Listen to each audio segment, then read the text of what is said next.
Putin lidera a Rússia como chefe de uma família criminosa, causando mortes violentas, doenças misteriosas e suicídios suspeitos no país. A Rússia está jogando sujo. Putin sabe que está perdendo. Uma guerra que ele prometeu terminar em uma semana, agora chega ao 4º ano. Por isso, ele investe milhões em assassinos para eliminar os melhores da Ucrânia, principalmente altos funcionários. Em 10 de julho, um assassino mascarado se aproximou do coronel Ivan Voronich em frente ao seu prédio e disparou 5 tiros silenciados a queima-roupa, matando o oficial de 48 anos instantaneamente. O assassino então fugiu de bicicleta, deixando as testemunhas em choque. Em horas, o SBU iniciou uma caçada nacional. Imagens de segurança e comunicações interceptadas levaram os investigadores a 2 suspeitos estrangeiros, identificados pelo SBU como agentes russos. Os assassinos tinham conhecimento preciso do endereço da casa de Voronich, de seus movimentos diários e até mesmo da arquitetura interna de sua residência. Detalhes tão íntimos indicavam fortemente uma vigilância prévia e infiltração por parte do Serviço Federal de Segurança da Rússia, razão pela qual o chefe do SBU supervisionou pessoalmente a operação especial para localizar o grupo de assassinos estrangeiros. A caçada terminou 3 dias depois em um tiroteio feroz. Em 13 de julho, comandos do SBU invadiram um esconderijo em Kiev e mataram os suspeitos após troca de tiros. O SBU posteriormente divulgou imagens de 2 corpos eliminados no chão. Ainda assim, perder Voronich foi um duro golpe para a Ucrânia. Nascido na Ucrânia soviética, ele cresceu quando a lealdade a Kiev nem sempre era certa. Ele entrou para o SBU em 1997, muito antes de a guerra parecer um pesadelo. Em um obituário, um colega disse que Voronich lutava contra o inimigo desde 2014 e foi um dos pioneiros em uma direção no serviço. Isso está causando muitos problemas aos russos. Voronich foi o mentor de ousadas missões de sabotagem na Ucrânia, realizando ataques a depósitos, recrutando informantes e coordenando a famosa incursão de 2024 na região de Kursk, Rússia. Uma incursão que atrasou o esforço de guerra russo por quase 1 ano. Uma vergonha que Moscou não esquecerá por décadas. No começo da guerra, com Kiev sitiada e a Ucrânia à beira do colapso, a equipe de Voronich criou células de resistência clandestinas em áreas ocupadas, permitindo que informações chegassem ao comando ucraniano, mesmo atrás das linhas inimigas. Seus agentes viraram olhos e ouvidos das forças ucranianas, localizando posições russas e permitindo ataques precisos que evitaram muitas baixas. Sob sua orientação, forças especiais ucranianas infiltraram centros logísticos russos e incendiaram estoques de munição, paralisando o avanço de Moscou por semanas. Para a inteligência russa, Voronich era apenas uma ameaça a ser eliminada a qualquer custo. Para Putin, investir milhões para eliminar o líder do SBU virou sua prioridade. Ele sabe que lutar cara a cara sacrifica milhares de soldados diariamente. Soldados que a Rússia não pode perder, principalmente após quase 4 anos exaustivos. Mas, por outro lado, nada dessa brutalidade é novidade. A Rússia sempre travou uma guerra suja e nas sombras. O Kremlin, e antes dele, a KGB soviética, tem uma política de longa data de usar assassinatos para silenciar seus inimigos, manter o poder e espalhar o medo além de suas fronteiras. Sob Vladimir Putin, ex-agente da KGB que ascendeu rapidamente na Serviço Federal de Segurança, esses métodos ficaram ainda mais agressivos e implacáveis. Desde que Putin assumiu o poder em 1999, muitos críticos, desertores e empresários russos tiveram mortes prematuras e misteriosas. Frequentemente com venenos raros, suicídios simulados ou execuções em público. Um dos assassinatos mais notórios ordenados sob o regime de Putin foi o de Alexander Litvinenko, um ex-oficial do Serviço Federal de Segurança. Litvinenko virou crítico do Kremlin, fugiu da Rússia em 2000 e pediu asilo na Grã-Bretanha, tornando-se um dos principais opositores de Putin no exterior.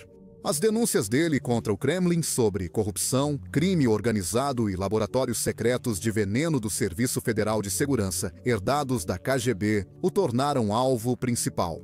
Em novembro de 2006, polônio-210, isótopo raro e radioativo, foi colocado no chá de Litvinenko em um hotel de Londres. Litvinenko morreu de forma lenta e dolorosa ao longo de 3 semanas, enquanto seus órgãos se desintegravam por dentro. Investigação britânica apontou 2 agentes russos como responsáveis e concluiu que suas ações provavelmente tiveram aval do presidente Putin. Litvinenko alertou sobre laboratórios de veneno herdados pelo Serviço Federal de Segurança da KGB, avisando que essas toxinas seriam usadas contra inimigos da Rússia. Tragicamente, ele virou a principal vítima de seus próprios alertas. Esse assassinato chocou o mundo pela brutalidade e por mostrar que o Kremlin usou substâncias nucleares em solo estrangeiro para intimidar inimigos do Estado. Porém, Litvinenko não foi o último alvo. Em 2018, o mundo foi abalado quando Sergei Skripal, ex-agente duplo russo, e sua filha Yulia foram envenenados em Salisbury, Inglaterra, por um agente neurotóxico. Novichok é uma classe de arma química da era soviética, especificamente projetada para escapar da detecção internacional de armas químicas. Ele ataca o sistema nervoso central com brutal eficiência. Skripal e sua filha mal sobreviveram após semanas em estado crítico. Mas o ataque desencadeou uma reação internacional sem precedentes contra Moscou. Desta vez, novamente, as autoridades britânicas identificaram 2 agentes da inteligência militar russa, o Diretoria Principal de Inteligência do Estado-Maior-General das Forças Armadas da Federação Russa, como os autores do ataque. Logo, outros 23 diplomatas russos, identificados como agentes de inteligência não declarados, foram expulsos. Mais de 20 nações aliadas, como Estados Unidos, Alemanha, França e Canadá, também expulsaram mais de 150 diplomatas russos, marcando a maior expulsão diplomática coordenada desde os dias mais sombrios da Guerra Fria. No entanto, o uso de armas químicas por Putin não parou por aí. Em 2020, Alexei Navalny, principal líder de oposição da Rússia e ativista anticorrupção, foi envenenado com Novichok em um voo de Tomsk para Moscou. Só a rápida intervenção médica e a evacuação para a Alemanha salvaram sua vida. Uma investigação do Bellingcat e outros veículos revelou que 8 agentes do Serviço Federal de Segurança estavam por trás da tentativa de assassinato. Navalny conseguiu enganar um possível assassino, que confessou por telefone, revelando o terror patrocinado pelo Estado. No final, a decisão corajosa de Navalny de voltar à Rússia resultou em sua prisão. Em 2024, após anos de negligência, isolamento e abusos em uma colônia penal no Ártico, Navalny morreu na prisão em circunstâncias misteriosas. Jornalistas também frequentemente se tornaram alvos dos assassinos das sombras do Kremlin. Anna Politkovska, jornalista investigativa que detalhou abusos russos e violações de direitos humanos na Chechênia, foi morta a tiros no elevador de seu prédio em Moscou, em 7 de outubro de 2006. Coincidentemente, no aniversário de Putin, seu jornalismo envergonhou autoridades russas e ameaçava revelar corrupção no alto escalão. Apesar de alguns pistoleiros terem sido presos e condenados, os mandantes do assassinato nunca foram totalmente identificados, deixando uma ferida aberta na consciência da Rússia e enviando uma mensagem assustadora para a mídia do país. Expor os crimes de Putin pode ser fatal. A cada ano, os assassinatos reforçam a ideia de que deslealdade ou verdades incômodas na Rússia de Putin podem virar sentença de morte. E por trás de quase todas essas operações sombrias estava uma organização que operava nas sombras, o Serviço Federal de Segurança, mais conhecido como Serviço Federal de Segurança, fundado em 12 de abril de 1995.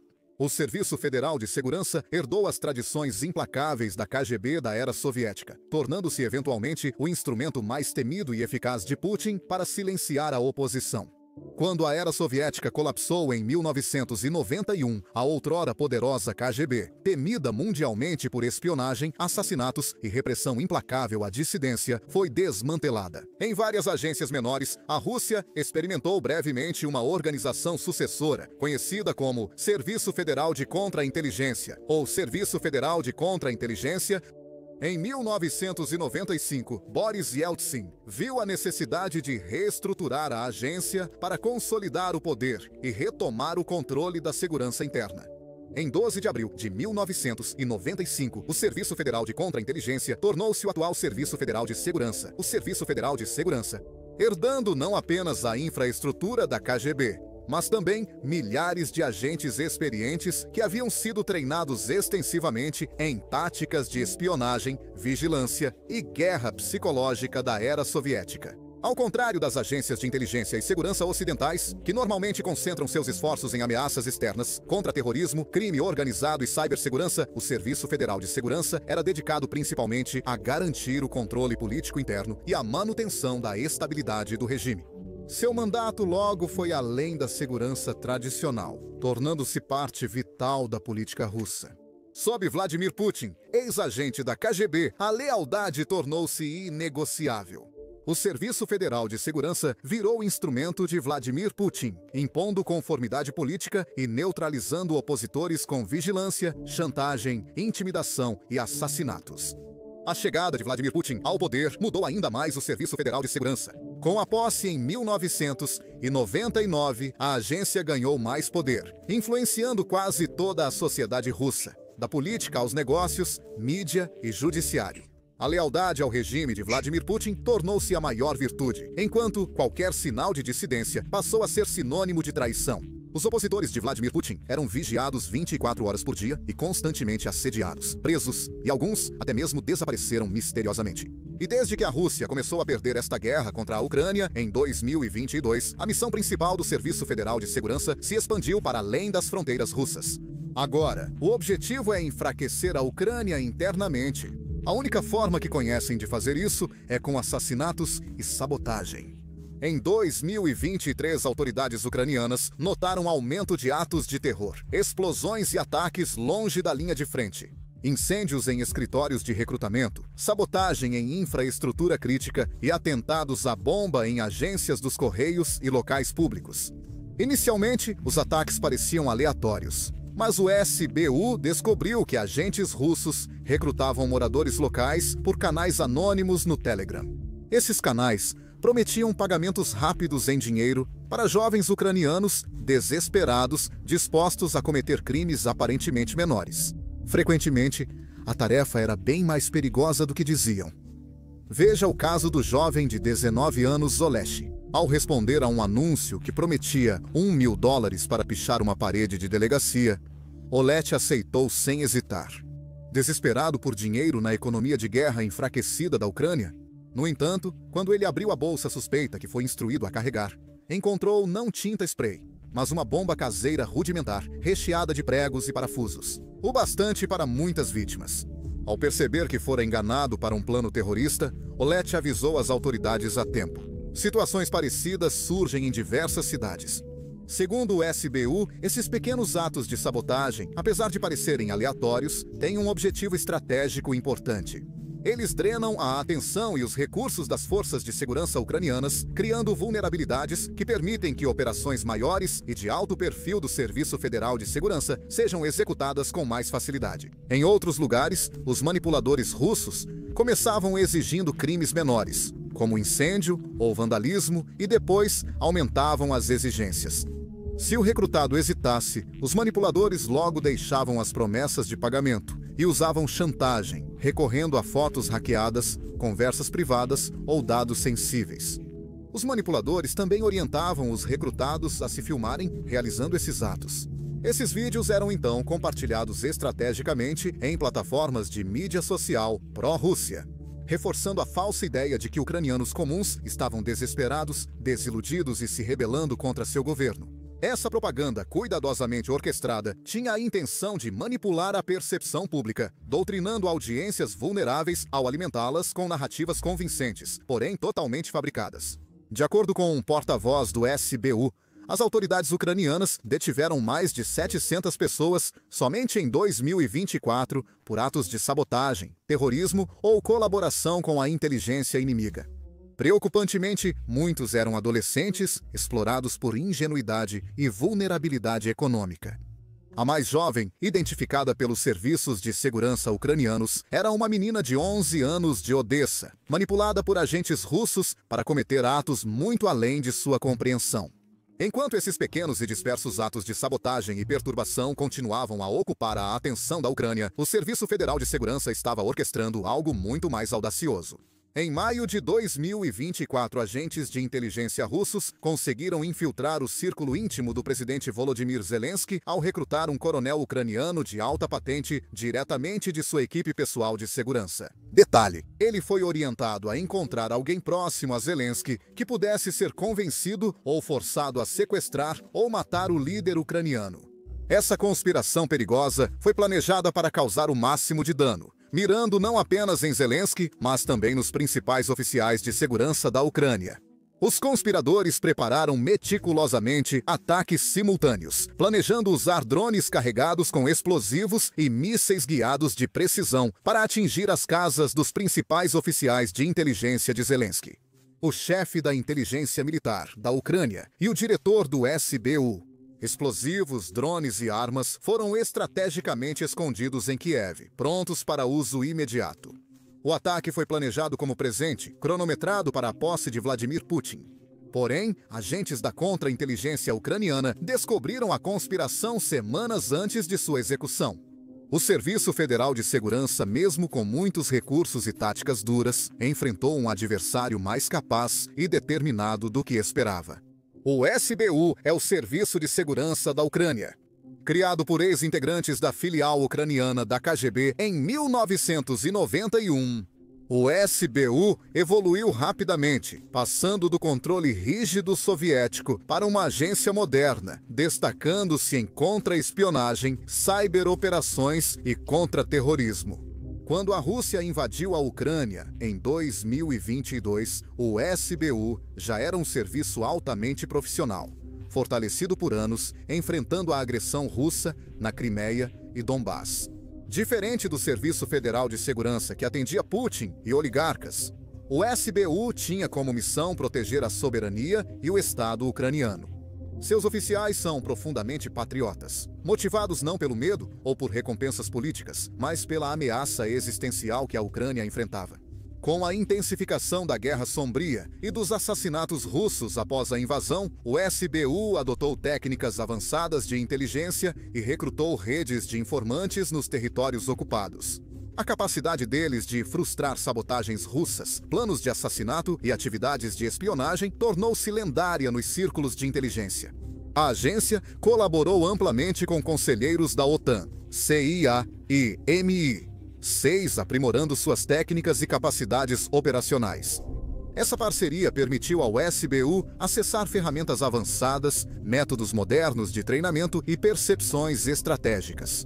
Há poucos meses, o SBU anunciou ter frustrado 2 tentativas de assassinato contra o jornalista e comentarista Dmytro Gordon. Um desses planos foi orquestrado por uma rede liderada por um ex-deputado ucraniano pró-Rússia. O grupo pretendia plantar explosivos perto do carro de Gordon ou atacar sua casa com um míssil. Ao mesmo tempo, outro grupo de assassinos recebeu promessa de dólares americanos 40 mil, de agentes russos para matar Gordon a tiros. Felizmente, as forças de segurança ucranianas conseguiram desmantelar essas redes a tempo. Mas a Rússia não mira só soldados, agentes de inteligência ou políticos. Eles estão atrás de qualquer um que desagrade Putin, não importa o quão civil ou aparentemente inofensivo seja o papel dessa pessoa. Preocupa que a frequência e intensidade dessas tentativas de assassinato estejam aumentando. Em agosto, um parlamentar ucraniano e ex-presidente da Câmara foi brutalmente morto na porta de casa. Ele liderou as manifestações pró-europeias de 2013 e 2014 que derrubaram o presidente pró-Rússia Viktor Yanukovych na Ucrânia, o que a Rússia usou como justificativa para tomar a Crimeia e iniciar as invasões à Ucrânia, antes ocultas e agora abertas. Nacionalista e crítico de Moscou, ele esteve no radar da Rússia por anos. Então, no dia 30 de agosto, um homem disfarçado de entregador se aproximou dele em frente à sua casa, em Lviv. Ele entregou um pacote, sacou uma arma e disparou várias vezes. Ele caiu e morreu quase na hora. Apesar da fuga, as autoridades ucranianas prenderam o agressor logo depois. O motivo do assassinato pode surpreender você. Segundo agências de segurança, o suposto assassino era um pai enlutado. Contatos russos prometeram ajudar a recuperar os restos do filho, desaparecido lutando contra russos no leste da Ucrânia. Isso mostra como o Serviço Federal de Segurança explora cinicamente o desespero, a pobreza e as tragédias pessoais dos recrutados. Pessoas lotaram as redes sociais para mostrar tristeza, indignação e cobrar ação imediata do SBU. Para ser justo, o SBU já teve papel crucial na resiliência extraordinária da Ucrânia. É um dos principais motivos pelos quais o país conseguiu resistir à agressão implacável da Rússia por tanto tempo.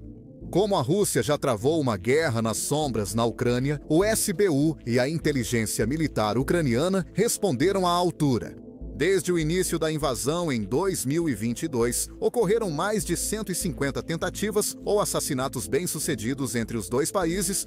Como os russos, agentes ucranianos fizeram ataques com drones, sabotagens e incursões em território inimigo.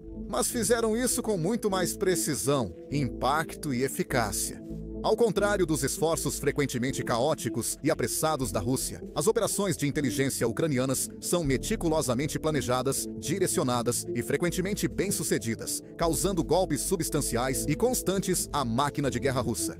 Por exemplo, o atentado a carro-bomba em Moscou, em agosto de 2022, matou Daria Dugina, comentarista nacionalista e filha de Alexander Dugin, um dos principais ideólogos das ambições imperiais russas.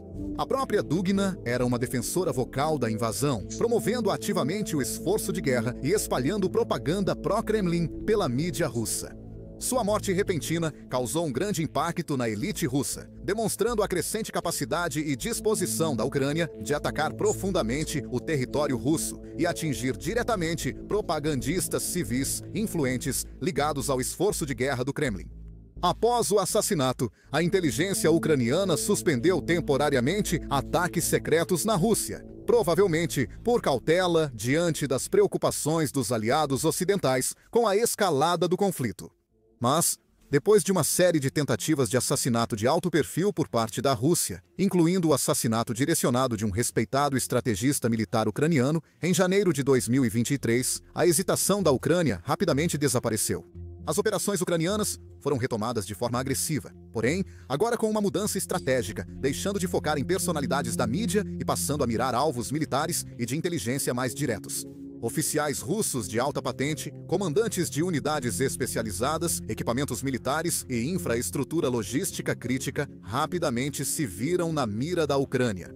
Em maio de 2023, drones ucranianos atingiram com sucesso um grande depósito de combustível em Briansk, perto da fronteira com a Ucrânia, destruindo mais de 40 mil toneladas de combustível que seriam destinadas ao abastecimento. Blindados russos foram posicionados em torno de Kharkiv e Donetsk. A operação produziu fumaça visível a quilômetros, prejudicando a logística russa e paralisando temporariamente tanques e blindados em áreas críticas da linha de frente.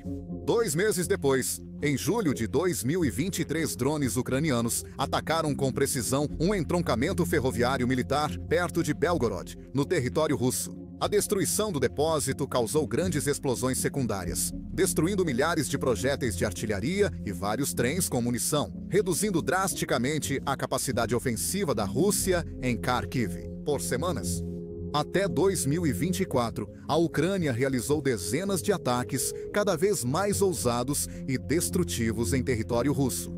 A intensidade dessas operações obrigou os serviços de inteligência russos, como o Serviço Federal de Segurança, a priorizar a defesa de ativos estratégicos em seu território, deixando de lado ações secretas contra a Ucrânia. Em seguida, a Ucrânia intensificou, realizando assassinatos seletivos de alto nível.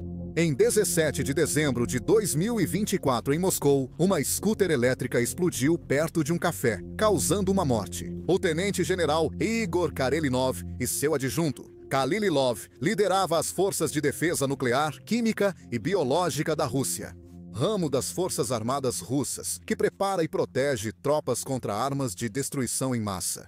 Sob sua liderança, a unidade gerenciava estoques estratégicos, treinava o pessoal para a guerra química e supervisionava laboratórios para materiais perigosos. Segundo relatórios de inteligência e alegações ucranianas, Karenidov supervisionou o uso secreto de agentes químicos, como gases de controle com aditivos tóxicos, em confrontos na linha de frente. Essas substâncias foram proibidas no campo de batalha pela Convenção sobre Armas Químicas, da qual a Rússia é signatária. Investigações da inteligência ucraniana e de grupos internacionais documentaram vários casos em que soldados ucranianos relataram sintomas respiratórios graves, cegueira e lesões debilitantes. De acordo com exposição a agentes químicos, especialmente perto de áreas disputadas nas regiões de Donbass e Zaporizhia, amostras coletadas dos campos de batalha supostamente continham irritantes químicos combinados com agentes neurotóxicos projetados para incapacitar e desmoralizar os defensores ucranianos.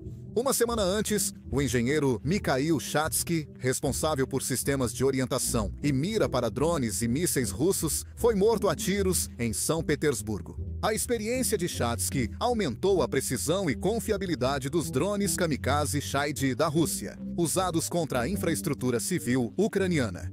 Em abril de 2025, uma bomba em um carro eliminou. Um engenheiro sênior de defesa, conhecido como Anton Zemin, era especialista em propulsão de mísseis hipersônicos, fundamentais para os mísseis Kinzhal de próxima geração da Rússia. O tenente-general Yaroslav Moskalik, vice-chefe de operações do Estado-Maior-Geral da Rússia, foi morto por uma bomba em um carro em Moscou. E todos esses são apenas alguns entre inúmeras operações semelhantes. Mas você entendeu a ideia. Essas execuções são de alto risco e alta recompensa. Elas dificultam o planejamento estratégico russo e mostram que nenhum lugar na Rússia é totalmente seguro. A Ucrânia tem intensificado o uso de drones e mísseis para atacar sistematicamente infraestruturas críticas dentro da Rússia, além das execuções direcionadas. Em março de 2024, drones ucranianos atacaram o maior terminal de exportação de petróleo da Rússia no Mar Báltico, Ust-Luga. A instalação, que exporta quase 2 milhões de barris de petróleo por dia, foi gravemente danificada e interrompeu as exportações por mais de 2 semanas. Segundo o setor, essa interrupção causou prejuízos acima de 12 bilhões de dólares. Em junho de 2024, drones navais ucranianos atacaram a refinaria de Primorsk. Essa instalação processa até 30 mil barris de petróleo por dia. O ataque danificou os equipamentos de refino, paralisou a produção por quase um mês e forçou a Rússia a redirecionar exportações por rotas menos eficientes e mais vulneráveis. Analistas de energia calcularam que esse ataque gerou custos de cerca de 850 milhões de dólares em reparos, perdas, produção e logística. Talvez a operação mais disruptiva da Ucrânia tenha sido em agosto de 2024, quando um ataque coordenado de mísseis e drones atingiu o quartel-general da Frota do Mar Negro da Rússia e depósitos militares em Sebastopol, Crimeia. O ataque destruiu navios de guerra, danificou estoques de munição e inutilizou infraestruturas de comando e controle. A Rússia perdeu cerca de 2 bilhões de dólares em ativos militares da noite para o dia, sendo forçada a reduzir significativamente as operações navais no Mar Negro e a ceder vantagens marítimas cruciais para a Ucrânia. Agora, a Rússia está encurralada, perdendo bilhões em uma guerra nas sombras que antes dominava. As operações sujas que deveriam favorecer Moscou acabaram desgastando ainda mais os recursos militares já sobrecarregados de Putin. A inteligência russa perde agentes, influência e credibilidade rapidamente. Cada contra-ataque ucraniano enfraquece ainda mais a imagem de poder e controle de Putin. Desesperado e cada vez mais isolado, ele começou a pressionar agressivamente por negociações, chegando ao ponto de convidar abertamente Zelensky e o presidente dos Estados Unidos da América, Trump, para Moscou.